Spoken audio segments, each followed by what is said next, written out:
I say something, is it me? What do I say? What? Oh, we've got to there already. Sorry. Welcome to Let's Watch TV. Thank you for clicking on the video. All right, so this is my season 4 recap video. Listen, ever since I started this show, and really this channel in general, my main goal was to not allow other people's opinion to influence my opinion of a particular show or movie or whatever. And since the beginning, everyone's been telling me that season 4 is, if not the best season, then definitely one of the best seasons. Now, obviously, I can't really give my opinion on that because I haven't watched the entire series yet, but I'll say this. Season 4 is the best season up until this point. I mean, the fact that King Joffrey's death was one of the more irrelevant things that happened this season, like, think about it.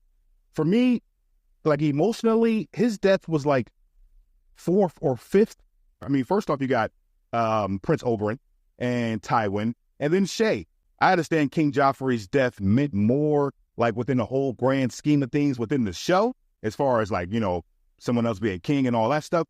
But the effect that Tywin's death and Shae's death and that whole situation with Shae, really, and then, of course, Prince Oberyn, far more impactful than King Joffrey's death. So that just goes to show you how good this season actually was. And for me, one of the main storylines, I'm sure like everybody else, the introduction of Prince Oberyn. Listen, this character was genius. He was the greatest sacrificial lamb in television history. They purposely made him exactly what we all wanted. He was a Lannister hater, smooth, cocky, confident, came in here, made it seem like he was going to wreck shit. And then 8 episodes in, he's gone. It was like fattening up a cow for the slaughterhouse, and then all of us had 3 double cheeseburgers. And the fact that his death happened in the way that it did, like with the whole trial by combat to save Tyrion's life, I mean, that just made it all the more devastating and really all the more glorious. And speaking of my man Tyrion, listen, all right, so I'm not surprised when you guys tell me he won all kinds of awards for his performance on this show. I would be surprised if you told me he didn't win any awards, because listen, my man, I mean, he just steals the scene every time he's on the damn screen. His monologue in episode 6, I mean, it has to go down as one of the greatest monologues in television history. Comes back in episode 10 and just delivers 2 of the most satisfying revenge kills I've ever experienced. The fact that he took out Tywin was just so right. That was just the way things should have went. And Shae as well. That whole twist with Shae towards the end, I mean, that really hurt my heart. I'm not going to lie, because I was such a fan of their little relationship. I thought it was fantastic. Why did I fall for that? I mean, why did I fall for that? I was trying to give her the benefit of the doubt. I didn't want to be stereotypical and say that you can't turn a hoe into a housewife, but I guess you can't. Hang on, let me go back for a second. This whole trial by combat thing is a glorious thing. First off, if I was highborn, I would just be the worst person in the world, because I would get my fighting skills up to the point where I'm the best in the land, and then I would just do whatever the hell I want and always demand a trial by combat. Go ahead and try me if you want to. Try me if you want to. That did get me thinking, though. If you were in Tyrion's situation, right, and you had to pick someone to be your champion from this show, who would you pick? The rules are you have to base this off of things that we've seen on screen so far through 4 seasons. My answer is going to surprise everybody. The way I see it, from what I've actually seen, Brienne is my champion.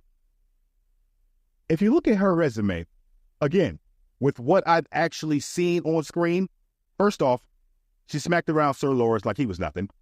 Then, all right, so Jaime was in handcuffs and he was a prisoner, blah, blah, blah, blah, blah. He still thought he was going to whoop her ass, and guess what happened? She beat the shit out of him. And not just beat the shit out of him. Go back and watch that fight. She was hitting him with no-look blocks, like she was Steph Curry throwing a no-look pass. It was glorious. And then you finish it off with the best fight of the show so far. When she whooped the Hound's ass, that's when I was like, oh, okay. Now, I know Daario over there with Dany, he might be a contender. I excluded the Mountain because I just assumed the Mountain would be the person that I'm going to be trying to get my champion to defeat. So I mean, other than Dario, I'm going to have to go with Brianna. Even Dario's legacy is based off of off-screen stuff. I didn't see him whoop that much ass. He had that 1v1 to win that war. And all he did was kill the horse and then slice dude's throat. I mean, that wasn't that impressive. Brianna, on the other hand, I mean, she done went toe-to-toe with some of the best and has come out on top. So, you know, let me know in the comment section who you choose. And like I said earlier, man, the fact that King Joffrey's death happened in episode 2, and then by the end of the season, I had kind of, like, forgot he was ever even a part of the show. Like, I'm serious. Like, I completely forgot how much I hated him and how much I wanted him to die. Once he was dead, it was over and gone with. He was pretty irrelevant to me. I find that to be amazing. That just tells you how good the show is. They have so many other interesting things that you can focus in on, like Sansa and Lord Baelish, for example.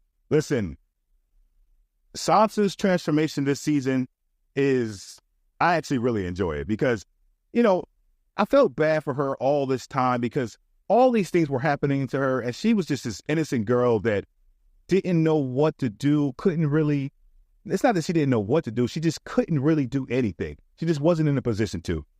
She's starting to learn, though. She's starting to understand how she can use what she has to get what she wants.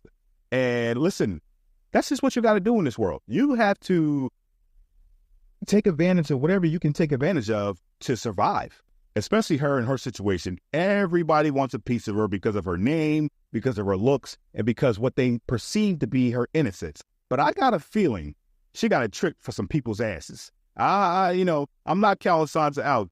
Yeah, I'm looking forward to seeing her character development from here on out. Lord Baelish's influence is definitely showing, but at the same time, is she kind of overplaying it so that way he trusts her and then she ends up getting some type of revenge on him? You just can't trust anybody in this show. But speaking of Lord Baelish, listen, I know Lord Baelish is supposed to be a bad guy.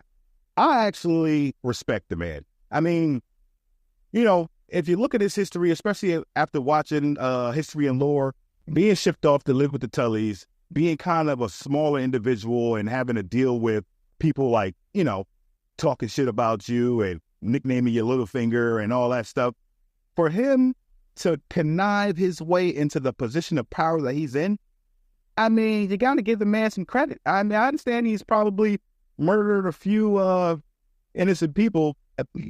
Again, in this world, that's what you got to do. I'm sorry. I mean, you know, the more and more I watch the show, the more and more I feel like a bad guy. Because I'm just like, listen, I would be doing a lot of things that are questionable in order to survive. I mean, you know. Another part of this season that was extremely enjoyable was the relationship between the Hound and Arya. So sad it had to end the way it did. But them two together throughout this season was just pure entertainment.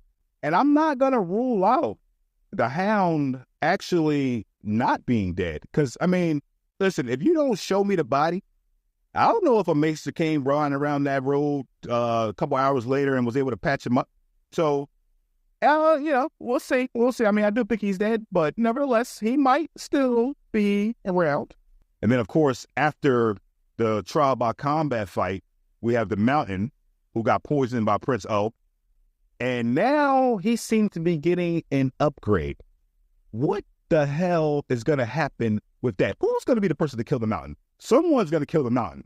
There's no way in the hell the Mountain makes it throughout the 8 seasons. So who is going to kill the Mountain? Is it someone that we already know, or are they going to introduce a character that's going to come in and kill the Mountain? And whoever does it, I really hope it's a one-on-one battle. Like, I don't want no sneak attack in the middle of a grand battle. I don't want his ass to get got by one of the White Walkers or the dragons or anything like that. I want one man or woman to man up and whoop his ass.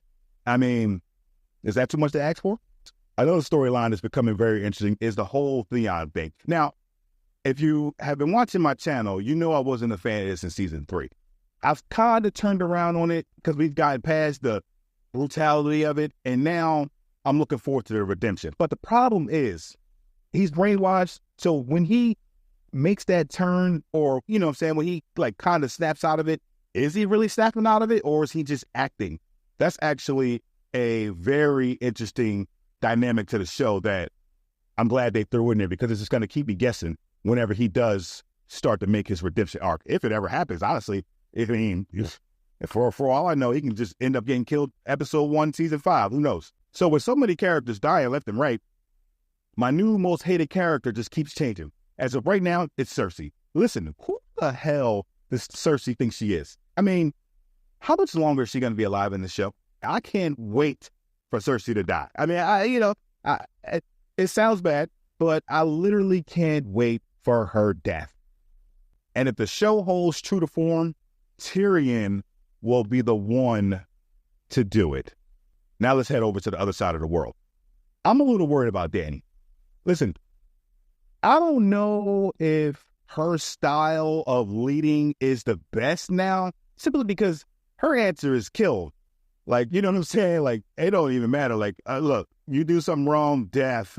You know what I mean? And the fact that she can't control this one particular dragon, I'm not sure she's as strong as I thought she was at the end of season 3. Like, as far as just her whole ability to, take over the Seven Kingdoms. I still think she will eventually. But, after season 4 and the history and lore, learning about the dragons, and listen, the dragons get killed, man. So, again, Dany is still in the lead as the strongest claim to the throne as far as, like, what she has behind her, as far as, like, her army and her dragons and everything. But I don't think she's invincible. That leads me to my next character, Lord Stannis. I'm actually very happy to see Lord Stannis standing up strong again. There was a couple of episodes where Stannis looked like a weak, pathetic human being. When he rode in on Mance Rayder, him and Sir Davos, and they got off those horses simultaneously, I felt like, yo, that's the king right there. I really did. I felt like he has arrived. You know what I mean?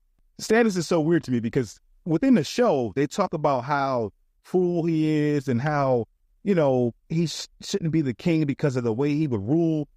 But from what I see, it seems like he would be just and an honorable king. Maybe he might be a little strict, but I don't see nothing wrong with Stannis taking over the throne, since he kind of is the person that should be sitting on the throne anyway.